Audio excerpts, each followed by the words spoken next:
জি 24 ঘন্টায় Jack অলিভল studio থেকে আমি সব্যসাচী শুরু করছি ভোটের ভবিষ্যৎ। আর ভোটের ভবিষ্যতে অবশ্যই আজকে দক্ষিণ দিনাজপুরের দিকে নজর রাখতে হবে, যেখানে অভিষেক বন্দ্যোপাধ্যায় সভা করলেন এবং এই সভায় নতুন করে পরিযায়ী ইস্যু সামনে এলো এবং এই পরিযায়ী ইস্যুকে নতুন করে উস্কে দিলেন অভিষেক বন্দ্যোপাধ্যায়। একই সঙ্গে আগের যে সভাগুলোতে এসআইআর নিয়ে অভিষেক বন্দ্যোপাধ্যায় সুর চড়িয়েছিলেন সেই বিষয়টা তো রয়েছে। ঠিক এই জায়গা থেকে প্রশ্ন উঠছে এখন, বিশেষ করে অভিষেক বন্দ্যোপাধ্যায়ের সভার পর এবং যে ছবি আপনারা দেখছেন এই মুহূর্তে, যেখানে দুই পরিযায়ী শ্রমিক তারা মহারাষ্ট্রে আটকে পড়েছিলেন এমনটাই অভিযোগ সামনে এসেছিলেন এবং ঠিক সেই জায়গায় দাঁড়িয়ে অভিষেক বন্দ্যোপাধ্যায় যখন তাদের বাড়িতে যাচ্ছেন, তাদের সঙ্গে কথা বলছেন, ঠিক এই জায়গায় দাঁড়িয়ে অভিষেক বন্দ্যোপাধ্যায় প্রশ্ন তুলছেন এলাকার সাংসদ তো সুকান্ত মজুমদার, তাহলে তিনি কেন তাদের পাশে দাঁড়াননি যখন তারা দাবি করছেন যে মহারাষ্ট্রে তাদের শুধুমাত্র বাংলা ভাষায় কথা বলার জন্য বাংলাদেশি সন্দেহে আটকে রাখা হয়েছিল। যে বাংলা বাঙালি পরিযায়ী শ্রমিক বাঙালি অস্মিতার হইচই তুলেছিল তৃণমূল কংগ্রেস, আজকে আবারও সুকান্ত মজুমদারের গড়ে গিয়ে অভিষেক বন্দ্যোপাধ্যায় সেই প্রশ্নটা তুলছেন। আর এইটা নিয়ে যথারীতি অভিষেক বন্দ্যোপাধ্যায় এবং সুকান্ত মজুমদারের মধ্যে একটা তরজার বিষয় সামনে আসছে। শুরুতে অভিষেক বন্দ্যোপাধ্যায় ঠিক কি অভিযোগ তুলেছেন শোনাই আপনাদের। সুকান্ত মজুমদার আপনাদের বলেছ প্রাক্তন বুথ সভাপতি, তার মানে তার কোনো দায়িত্ব নেই। তার মানে 1343টা বুথ সভাপতি, এই 1343 জনের বাইরে আর কারোর প্রতি তার দায়বদ্ধতা কর্তব্য নেই সাংসদ হিসেবে। এই অহংকারের কারণেই উনি প্রাক্তন হবেন। সুকান্ত মজুমদারকে সরাসরি চ্যালেঞ্জ করছেন যে তিনি প্রাক্তন হবেন। কেন হবেন? কারণ যে পরিস্থিতিতে এই পরিযায়ী শ্রমিকরা ছিলেন সেটা মর্মান্তিক এবং তা জেনেও, কারণ পরিবারের তরফ থেকে সুকান্ত মজুমদারের সঙ্গে যোগাযোগ করা হয়েছিল, সুকান্ত মজুমদার কিছু করেননি বলে অভিষেক বন্দ্যোপাধ্যায়ের দাবি। কি অবস্থায় ছিলেন পরিযায়ী শ্রমিকরা সেটাও দাবি করেছেন অভিষেক বন্দ্যোপাধ্যায়। শুনুন। বিজেপির যারা বড় বড় ভাষণবাজি করে 7 দিন থাকতে পারবে, এইটুকু জায়গার মধ্যে বলছে ঘুমাও, ওখানেই খাও, 2 করে দিনের শুকনো রুটি, 1 বাটি ডাল আর একটা পচা সবজি, এইভাবে 7 মাস কাটিয়েছে। সুকান্ত মজুমদার তো ফ্যাশন শোয়ে হাঁটেন। 7 মাস এই ধরনের পরিস্থিতির মধ্যে কাটাতে হয়েছে এমনটাই অভিষেক বন্দ্যোপাধ্যায় যখন অভিযোগ করছেন এবং বলছেন সুকান্ত মজুমদার তিনি অন্যান্য কাজ করেন, ফ্যাশন শোয়ে হাঁটেন, কিন্তু এদের পাশে দাঁড়ানোর মতন কোনো পরিস্থিতি তৈরি হয়নি বা তিনি দাঁড়াননি। সুকান্ত মজুমদার অভিষেক বন্দ্যোপাধ্যায়ের সমস্ত কিছু অস্বীকার করে কি বলছেন শোনাই। আমার এলাকার 2 জন লোক তারা কাজ করতে মহারাষ্ট্রে গেছিল, তারা কাগজপত্র দেখাতে না পারার জন্য মহারাষ্ট্রের পুলিশের হাতে ধরা পড়ে। অভিষেক ব্যানার্জি তাদেরকে ডেকে নিয়ে তার ক্যামাক স্ট্রিটে দেখা করেন। আমি তার স্ত্রীর, যে ব্যক্তিকে নিয়ে অভিষেক বন্দ্যোপাধ্যায় নোংরা রাজনীতি করছে, 2 লাখ টাকা দিয়ে এবং চাকরি দেওয়ার প্রতিশ্রুতি দিয়েছেন, দিয়ে তাদেরকে দিয়ে বলাচ্ছে আমরা সুকান্ত মজুমদারের কাছে গেছিলাম, আমাদেরকে কোনো সাহায্য করা হয়নি। আসল সত্য আমি ভিডিও সহ প্রকাশ করে দিয়েছি। সাংবাদিক বা কারো প্রশ্নের উত্তরে বলছে হ্যাঁ আমরা সুকান্ত মজুমদারের কাছে গেছিলাম। সুকান্ত মজুমদার সঙ্গে সঙ্গে একজনকে ফোন করেছিলেন, হিন্দিতে কথা বলছিলেন, আমি হিন্দি বুঝি না, সেই জন্য আমি জানি না কি বলেছিলেন। অর্থাৎ সুকান্ত মজুমদার এই দাবি করলেন যে তিনি পাশে দাঁড়িয়েছেন এবং গোটা বিষয়টা অভিষেক বন্দ্যোপাধ্যায় যেভাবে পোট্রে করার চেষ্টা করছেন এটা পুরোটাই চক্রান্ত, পুরোটাই মিথ্যাচার, টাকা দেয়া, চাকরির লোভ দেখানো, এই বিষয়ে সামনে আনছেন সুকান্ত মজুমদার। আমি এই জায়গা থেকে আমাদের সঙ্গে রাজনৈতিক বিশ্লেষক বিশ্বজিৎ দাস রয়েছেন আমাদের সঙ্গে। বিশ্বজিৎবাবু, আজকে অভিষেক বন্দ্যোপাধ্যায়ের বক্তব্য শুনেছেন, আমি যেরকম ছবি দেখাচ্ছিলাম যে 2 পরিযায়ী শ্রমিকের বাড়িও তিনি গেছেন। গোটা বিষয়টায় এটা তো আজকেরও নয়, বেশ কদিন ধরেই চলছে। 2টো ভাষ্য সামনে এসেছে। একদিকে তৃণমূল কংগ্রেস দাবি করছে যে বাংলা বললেই বাংলাদেশি বলে আটকে রাখা হচ্ছে, পাল্টা বিজেপি দাবি করছেন গোটাটাই মিথ্যাচার। এই দুই ন্যারেটিভের মধ্যে বাংলার মানুষ একটু হলেও বিভ্রান্ত। দেখুন, আমি তৃণমূল কংগ্রেসের ন্যারেটিভস বা ভারতীয় জনতা পার্টির ন্যারেটিভস নিয়ে কথা বলছি না, আমি কথা বলছি বাঙালির ন্যারেটিভস নিয়ে। একজন বাঙালি শ্রমিক, পরিযায়ী শ্রমিক, তিনি মহারাষ্ট্রে কাজ করতে গেছেন, তিনি কেন বাংলা ভাষায় কথা বলতে পারবেন না? কি এমন ভারতবর্ষের সংবিধানে, ভারতবর্ষের আইন ব্যবস্থায় আইন আছে যে বাংলা বললেই তাকে দেগে দিতে হবে, সে বাংলাদেশি, সে অনুপ্রবেশকারী, তার সঙ্গে দুর্ব্যবহার করা হবে? এটা যে রাজনৈতিক দল করুক না কেন, বাঙালির যাত্রা বিমানে আঘাত করা না। অভিষেক বন্দ্যোপাধ্যায় একদম তার পাশে গিয়ে দাঁড়িয়েছেন, হয়তো সেই দাঁড়ানোর আশ্বাস দিয়েছেন সুকান্ত মজুমদারও, কিন্তু দেখুন অভিষেক বন্দ্যোপাধ্যায় দীর্ঘদিন ধরে বলছেন বাঙালি যে অস্মিতা, বাঙালি দেখলেই তাদের মহারাষ্ট্রের মানুষের গা চিড়বিড় করে উঠছে। কেন? এর কারণটা কি? আজকে কি ভারতবর্ষে তাহলে এমন একটা দিন চলে এলো যে বাংলা ভাষায় কথা বলা যাবে না? বাংলা ভাষায় অপরাধীরা কথা বলে? বাংলা কাদের ভাষা হয়? বাংলা ভাষাতে রবীন্দ্রনাথ লিখেছেন, বাংলা ভাষায় বঙ্কিমচন্দ্র চট্টোপাধ্যায় লিখেছেন। আর সেই বাঙালি শ্রমিক যখন বাইরে কাজ করতে যাচ্ছে নিজের রুজি রোজগারের জন্যে, তখন কেন তাকে একটা অপ্রীতিকর পরিস্থিতির মুখে পড়তে হবে? সেই উত্তর তো দিতে হবে যারা ভিন রাজ্যে, সে দেশের শাসক, সে রাজ্যের শাসক যারা আছে। ভারতীয় জনতা পার্টি সেখানে সরকারে রয়েছে মহারাষ্ট্রে, সুতরাং তাদেরকে একথার উত্তর দিতে হবে বাঙালি কেন আক্রান্ত হলো। আজকে বাঙালি হিসাবে বাংলার প্রত্যেকটা মানুষ যে রাজনৈতিক বিশ্বাসী হোক, বাংলা হচ্ছে তার গর্বের বিষয় এবং বাংলা ভাষাটাও তার গর্বের বিষয়। সুতরাং সেখানে অভিষেক বন্দ্যোপাধ্যায় যেটা বলছেন অনেক বেশি যুক্তিগ্রাহ্য। হয়তো তিনি পাশে দাঁড়িয়েছেন, তার দাঁড়ানোর ভঙ্গিমা, তার আশ্রয়ের বা হাত বাড়ানোর ভঙ্গিমা তার পছন্দ হয়নি, কারণ বিপদে পড়লে মানুষ বোঝে যে কে আমার আপনজন, কে পাশে দাঁড়াচ্ছে। সেখানে অভিষেক বন্দ্যোপাধ্যায় আজকে শুধু নয়, খালি এই ঘটনার ক্ষেত্রে নয়, উড়িষ্যা বলো, মহারাষ্ট্র বলো, যেখানে যেখানে বাঙালি অস্মিতা হয়েছে তার বিরুদ্ধে গর্জে উঠেছে এবং আগামী দিনেও গর্জে উঠবে। এবং তোমাকে বলে তো আপনি তো তারা পরিষ্কারই বলছেন যে বিজেপি বাঙালির পাশে নেই, বিজেপি বাঙালির বিরোধী, এভাবে কি জেনারেলাইজ করা যায়? কি মানে এটা তো বলছে? তৃণমূলের ন্যারেটিভ। না, তৃণমূলের ন্যারেটিভ কেন? আমি তো প্রথমেই বললাম তৃণমূলের ন্যারেটিভ বা ভারতীয় জনতা পার্টির ন্যারেটিভের কথা বলছি না। কে বলেছিলেন যে বাংলা কোনো ভাষা নেই? এটা কার ন্যারেটিভ?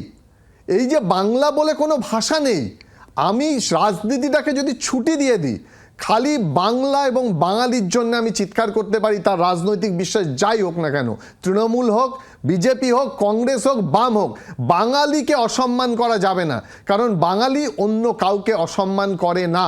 তাই বাঙালিকে অসম্মান করা যাবে না। বাঙালি সহিষ্ণুতার একটা জাতি, বাঙালি উদারনৈতিক একটা জাতি, বাঙালির কাছ থেকে শিখতে হবে। আচ্ছা, আমরা পরের ইস্যুতে আসি। এই বাঙালির পাশে কে, বাঙালির পাশে কে নয়, এই নিয়ে তো এই বিষয়টা এই তরজা চলতেই থাকবে এবং তৃণমূল কংগ্রেসের তরফ থেকে এবং বিজেপির তরফ থেকে পরস্পর বিরোধী বক্তব্য তো আসতেই থাকবে। বাংলার মানুষ ঠিক করবেন কে বাঙালির পাশে আছে না নেই, ভোট বাক্সে আমরা দেখতে পাবো। কিন্তু আর একটা বিষয়, তা হলো মতুয়ারা কার পাশে। এবারে মতুয়াদের মানে কাছে টানার জন্য দুপক্ষই ময়দানে নেমে পড়েছে যথারীতি, এবং এই এসআইআর ইস্যুতে যখন মতুয়াদের দড়িটা বিজেপির হাত থেকে যাবর মতন পরিস্থিতি তৃণমূল কংগ্রেস তৈরি করার চেষ্টা করছিল বলে তারা দাবি করছিল, ঠিক সেই সময় সিএ বা এই ধরনের কাগজপত্রগুলো গ্রাহ্য করার কথা বলছেন। এবং এই জায়গায় দাঁড়িয়ে শুভেন্দু অধিকারী আজকে সোজা চলে গেলেন, তিনি মতুয়ার মহাধর্মের সম্মেলন ছিলেন, সেখানে তিনি গেলেন, সেখানে তিনি তাদের পাশে থাকার বক্তব্য বার্তা রাখলেন। এরপরে তৃণমূল কংগ্রেসেরও অনেকে যাবেন এবং সেখানে গিয়ে বক্তব্য রাখবেন। শান্তনু ঠাকুর আজকে প্রতিনিধি দল নিয়ে রাষ্ট্রপতির সঙ্গে দেখা করেছেন, নিঃসন্দেহে সেখানে নাগরিকত্বের বিষয়টাও রয়েছে। কি বক্তব্য উঠে আসছে গেরুয়া শিবিরের তরফ থেকে, শোনাই শুরুতে। কোন মতুয়ার নাম হিন্দু শরণার্থীর নাম ভোটার তালিকা থেকে কাটতে দেব না। একটাও বাংলাদেশি মুসলমান রোহিঙ্গার নাম ভোটার লিস্টে থাকতে দেব না। শান্তনু ঠাকুর আজ রাষ্ট্রপতির কাছে যান এবং সেই জায়গায় দাঁড়িয়ে প্রতিনিধি দল ছিলেন মতুয়া সংঘের তরফে, সেখানে মতুয়াদের নাগরিকত্ব সংক্রান্ত অনেক নানান বিষয় উঠে আসে। সেই ছবিও আপনাদের দেখাচ্ছি। বেশ কিছু দাবি দাওয়াও শান্তনু ঠাকুরের তরফ থেকে রাখা হয়েছে, সেখানেও বেশ কিছু বক্তব্য উঠে এসছে এই নিয়ে। কি বলেছেন শান্তনু ঠাকুর এই নিয়ে, শোনাই। যদি সিএ এর ভ্যালুই না থাকে, সিএ এর যদি মানে কোনো রকম স্ট্যান্ডই না থাকে, তাহলে ইলেকশন কমিশন কেন এখন সিএ সার্টিফিকেটকে মান্যতা দিল এবং মান্যতা দেওয়ার অনুসারে সেটা এসআইয়েরও গ্রান্ট হবে। তাহলে এখন পশ্চিমবঙ্গের মুখ্যমন্ত্রী আপনি জবাব দেন কেন আপনি এই বিরোধিতাটা করেছিলেন, আর যে মানুষগুলোকে আপনি অ্যাপ্লিকেশন করতে বিরত রেখেছেন সেই মানুষগুলো আজকে পিছিয়ে পড়লো কিনা, এটা আপনাকে জবাব দিতে হবে মুখ্যমন্ত্রী। বিজেপি ঠিক এই জায়গা থেকে দাবি করছে, বিজেপি তারা আগেও বলেছিল যে কারুর নাগরিকত্ব যাবে না। তৃণমূল কংগ্রেস বলেছিল যে সিএ যদি আপনাকে ভোট দেয় আগে প্রমাণ করতে হবে আপনি নাগরিক নন। এই দুই ভাষ্যের মধ্যে মতুয়াদের নিয়ে টানাপোড়েন চলছিল। শুভেন্দু অধিকারীও এই সিএ সার্টিফিকেট এসআইআর কি বলেছেন শোনাই। সিএ সার্টিফিকেট দেওয়ার ক্ষেত্রে ঠাকুর বাড়ির সার্টিফিকেট, মতুয়া মন্দিরের সার্টিফিকেট ভারত সরকার গ্রহণ করবে এবং আগামী এখন অব্দি 60,000 মানুষ সিএটা আবেদন করেছেন।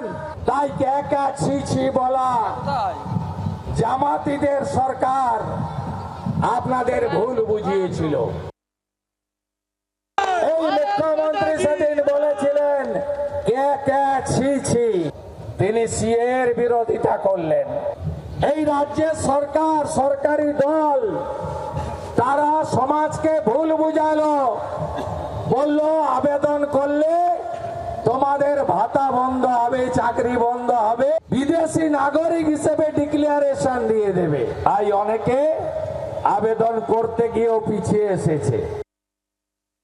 কথা বলছিলাম মেশদবাবু, তৃণমূল কংগ্রেসের তরফ থেকে যে বিষয়ে বক্তব্য হয়েছিল এটা তো ফ্যাক্ট, সিএ বিরোধিতা করা হয়েছিল। আজকে সিএতে নাগরিকত্বের কথা বলা হচ্ছে এবং আজকে আমি সন্ধ্যে 6:30 বাংলাদেশ নিয়ে কথা বলবো, সেখানে হিন্দু নিধন নিয়ে কথা বলবো। নিঃসন্দেহে যেখানে অল্প বিস্তর কয়েকজন মতুয়া থেকে গেছেন, যা পরিস্থিতি তৈরি হয়েছে আমি নিশ্চিত তারাও হয়তো পালিয়ে আসতে বাধ্য হবে। দুর্ভাগ্যজনক এই লাখো লাখো মতুয়াদের কাছে এটা তো একটা বড় ভরসার জায়গা, অন্তত তারা নতুন করে নাগরিকত্ব পাবেন, আবার তারা ভোট দিতে পারবেন। তারা নাগরিকত্ব পাবেন কিনা সেটা তো সময় বলবে। তার কারণ নাগরিকত্ব নিয়ে যে কথা ভারতীয় জনতা পার্টি বলেছিল মতুয়াদের, পরবর্তীকালে সুপ্রিম কোর্ট বলে দিল যে আগে নাগরিক হয়ে তারপরে কিন্তু তার নাম তোলা যাবে। আগে নাগরিক না হয়ে কোনোভাবেই এসআইআরে নাম তোলা যাবে না। যারা সিএতে অ্যাপ্লাই করলেন, কতদিন ধরে অ্যাপ্লাই করেছেন, কতদিন ধরে অপেক্ষা করে আছেন, 14 তারিখের মধ্যে তারা কি নাগরিকত্বের সার্টিফিকেট পাবেন? নাগরিকত্বের সার্টিফিকেট পাবেন না। আর যদি আজকে নতুন করে এটা বলে যে মতুয়ারা যে সার্টিফিকেট দিচ্ছে সেই সার্টিফিকেট গ্রাহ্য হবে, তাহলে তো নাগরিকত্ব নিয়ে প্রশ্ন উঠবে, যে প্রশ্নের কথা আগে থেকে বলা হয়েছে।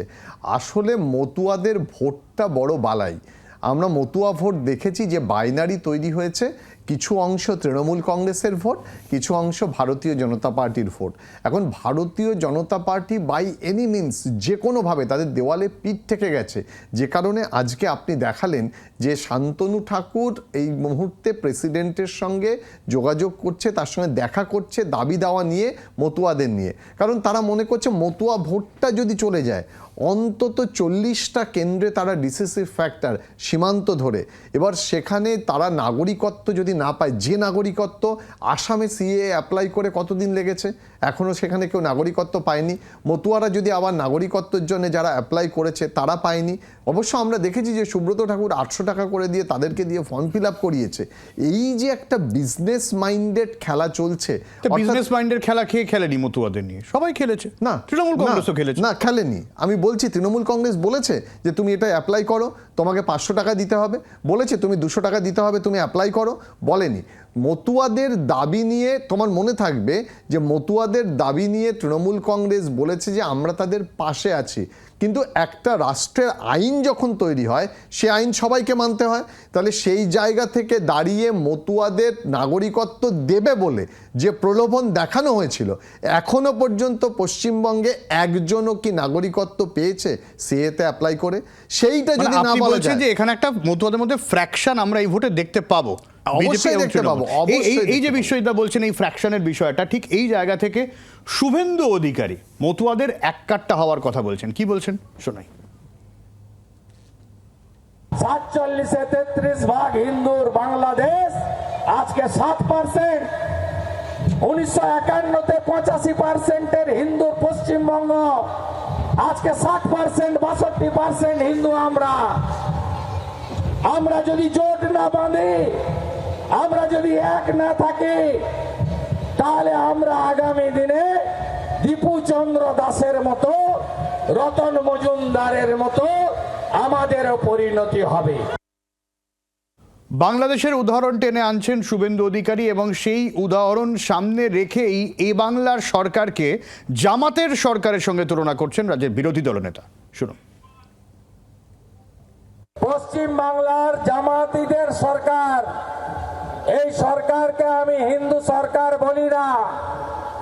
আমি 6 বছর আগে মন্ত্রিত্ব ফেলে দিয়ে হিন্দুদের বাঁচানোর জন্য এই তোষণের বিরুদ্ধে আমি মোদিজির সৈনিক হিসেবে কাজ করছি।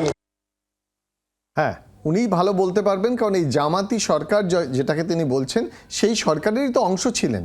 যখন ছিলেন তখন তো তিনি একটা কথাও বলেননি, তখন তিনি জামাতের পার্ট হয়েই এই রাজ্যে শাসন করেছেন। এবং এই মুহূর্তে ভেবে দেখো যে ভারতীয় জনতা পার্টির কাছে এবং শুভেন্দু অধিকারীর কাছে হিন্দুত্ব ছাড়া কোনো কথা নেই। একবারও শিক্ষার কথা বলছে, চাকরির কথা বলছে, উন্নয়নের কথা বলছে, বলছে কি হিন্দুদের এক হওয়ার কথা। আসলে তৃণমূল কংগ্রেস তো একই সঙ্গে যে ধর্মনিরপেক্ষতার কথা বলছিল, অর্থাৎ শুধু তৃণমূল কংগ্রেস নয়, কংগ্রেস বলছে, বামেরা বলছে, তৃণমূল কংগ্রেস বলছে ধর্মনিরপেক্ষ রাজ্য হিসাবে পশ্চিমবঙ্গকে দেখতে। আর সেখানে ভারতীয় জনতা পার্টি তাদের একমাত্র পাখির চোখের ন্যারেটিভ হচ্ছে হিন্দুত্ব, যে কারণে বারবার বাংলাদেশের প্রসঙ্গ তুলে আনছে। এবং সত্যিই কি আমাদের রাজ্যের এই অবস্থা হয়েছে যে বাংলাদেশের মতো? এই যে আগে থেকে এটাও তো আলোচনার জায়গা বিশ্বজিৎদা, কোথাও গিয়ে ধর্ম নিরপেক্ষতার নামে আমি এরকম যদি পরিস্থিতি তৈরি হয়ে থাকে, কোনো এক ধর্মের প্রতি একচোখামো করছি, সেখানে কি একটা স্পেস থেকে যায় না অন্য ধর্মের সুর চড়ানোর ক্ষেত্রে? খুব সুন্দরভাবে একটা প্রশ্ন তুলেছ যে ধর্মনিরপেক্ষতার মোড়কে কোনো ধর্মের পৃষ্ঠপোষকতা করা হচ্ছে কিনা। না, পশ্চিমবঙ্গে সেটা হচ্ছে না, কারণ পশ্চিমবঙ্গে সব ধর্মের মানুষ নিরাপদ।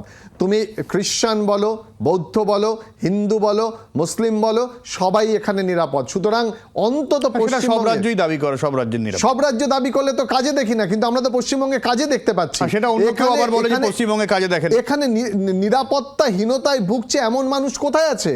সুতরাং কলকাতা শহর না, তুমি একেবারে জেলাগুলোতে দেখো, প্রান্তিক এলাকায় দেখো, সেখানেও কিন্তু মানুষ নিরাপদ নয় এমন নয়।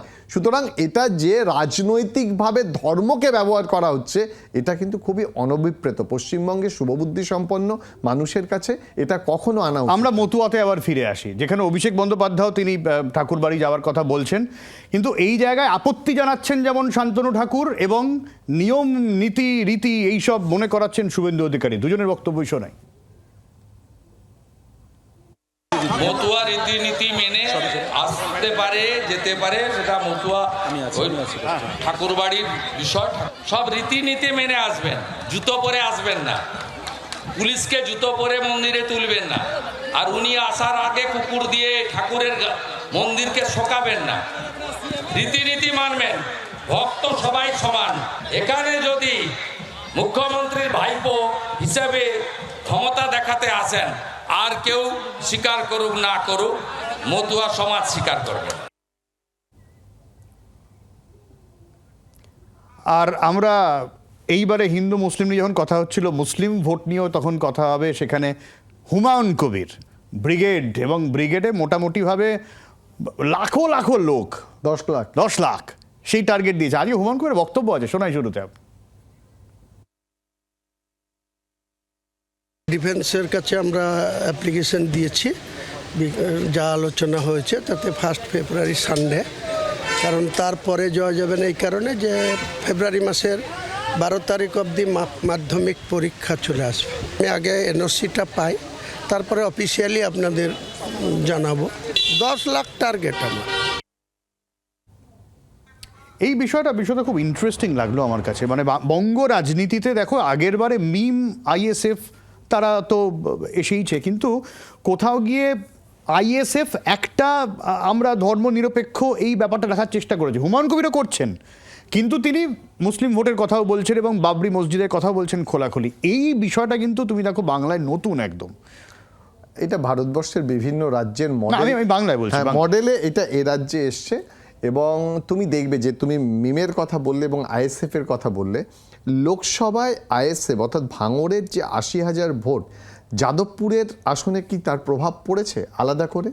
কিন্তু তুমি যখনই ছোট এরিয়ায় পোটারিতে আসবে তখন তার একটা প্রভাব থাকবে। অর্থাৎ ভাঙড় যদি মানে একেবারে, তুমি আগেরবার বলেছি লোকাল অ্যানাস্থেসিয়া, হ্যাঁ লোকাল অ্যানেস্থেসিয়ার কথা বলছিলাম, ঠিক আজকে যেভাবে তাকে তো রাজনীতিতে টিকে থাকতে হবে। হুমায়ুন কবির তৃণমূল কংগ্রেসের বিক্ষুব্ধ হিসাবে বেরিয়ে এসছে, সে যদি রাজনীতিতে টিকে থাকার মতো কথা না বলে, একটাই, এদিকে যেমন শুভেন্দু অধিকারী হিন্দুত্বের কথা বলবে, হুমায়ুন কবির সংখ্যালঘু ভোটের কথা বলবে, তাদের উন্নয়নের কথা বলবে। সে একই কথা বলি, এতদিন তো এই 14-15 বছর তো একটা রাজনৈতিক দলে ছিল, কি করেছে সংখ্যালঘুদের জন্য? না, এই জায়গা থেকে এই বিষয়টা কেন হুমায়ুন কবিরকে বারবার শোকজ করা হচ্ছে, বারবার জবাবদিহি চাওয়া হয়েছে দলের তরফে, দলের বিরুদ্ধে কোন কোন জায়গায় খুব, সেটা হুমায়ুন কবির বলেছেন, আমি শোনাই একবার। কেন দল করেছি, কেন আমাকে সাসপেন্ড হতে হয়েছে, আমার কথাটা কতটুকু গুরুত্ব দিয়েছে 4 বছরে, আমাকে কেন আজকে কখনো 3-3বার শোকজ খেতে হয়েছে, কখনো সাসপেন্ড হতে হলো, সেসব নিয়ে তো মানুষের কাছে যাব, মানুষ তো সিদ্ধান্ত নেবে। হয়ে যাচ্ছে দলের বিরুদ্ধে, মানে প্রাক্তন দলের বিরুদ্ধে বেশ কিছু বক্তব্য থাকবে। আর যেরকম প্রশ্ন বিশ্বজিৎ করছিলেন যে মুসলিম ভোট, কি লক্ষ্য নিয়ে মুসলিমদের কাছে তিনি যাবেন, সেটাও বলেছেন হুমায়ুন। আমাদের কি উদ্দেশ্য, আমাদের কি এজেন্ডা, সেটা সবটাই রাখছি। যারা মনে করবে যে বিজেপির বিরোধিতা করার দরকার বা শাসক দলকে ক্ষমতা থেকে সরানোর দরকার, তারা নিশ্চয়ই আমার আহ্বানে সাড়া দেবে। আমার লক্ষ্য একটা স্বচ্ছ ভাবমূর্তির সরকার বাংলায় গঠন করা। মুসলিমদের দুয়ারে দুয়ারে যাব, যে মুখ্যমন্ত্রী কি অহমিকা দেখিয়েছেন, কি দাম্ভিকতা দেখিয়েছে, তারপরে যদি সেই মুসলিমরা আবার একটা চোরের সরকারকে ভোট দেবে তো কি আছে। দেখো, একেবারে তিনি ধর্মকে কেন্দ্র করলেন, একবারও বলছেন না যে মুসলিমদের কাছে গিয়ে শিক্ষার কথা বলবো, স্বাস্থ্যের কথা বলবো, চাকরির কথা বলবো। তিনি বলছেন শুধু বাবরি মসজিদ তৈরি করব। এটা দিয়ে মুসলিমদের মন গলানো যাবে না, বরং তার আগে থেকে তাদের শিক্ষা, স্বাস্থ্য, চাকরির কথা মমতা বন্দ্যোপাধ্যায় বা তৃণমূল কংগ্রেস বলছে। একদমই। ফলে কি বলেন ঠিক হুমায়ুন কবির ব্রিগেডে দাঁড়িয়ে, এবং কত লোক হয় সেটাও কিন্তু দেখার। বাংলার আওয়াজ, বাঙালির আবেগ, জি 24 ঘন্টা।